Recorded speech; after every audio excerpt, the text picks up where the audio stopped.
C major by Kabalevsky. Like Mrs. Jane.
from time to time, and sometimes we measure you by the month, and I'm just measuring by a year ago, and you have improved so much. I'm very, very proud of you.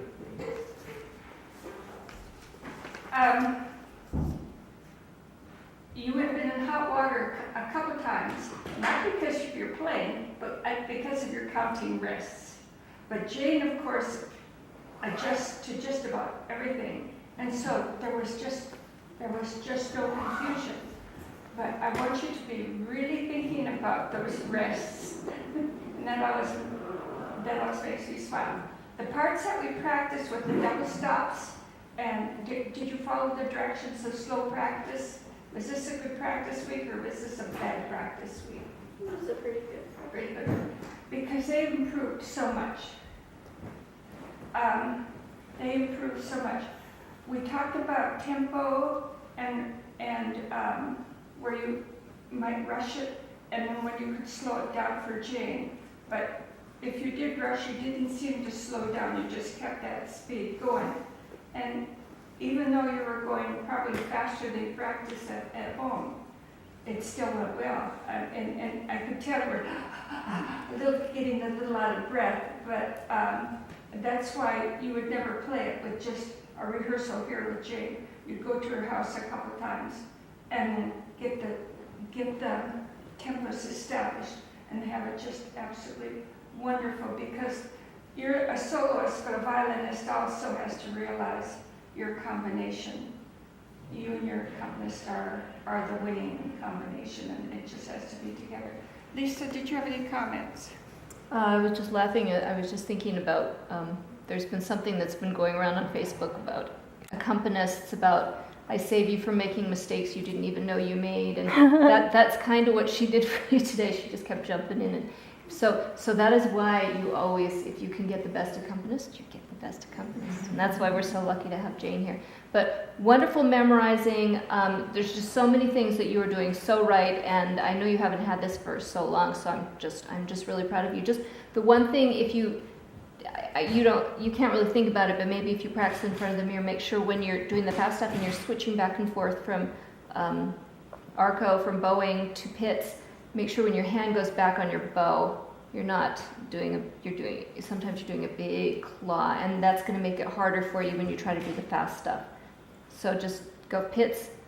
So you could even drill it. So pits, good position, pits, good position, pits.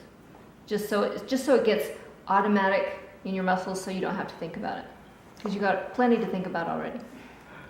And then we'll talk about more about vibrato on more notes, like you were mentioning to one of your students. Just more notes, more vibrato on the long legato spots. Very good.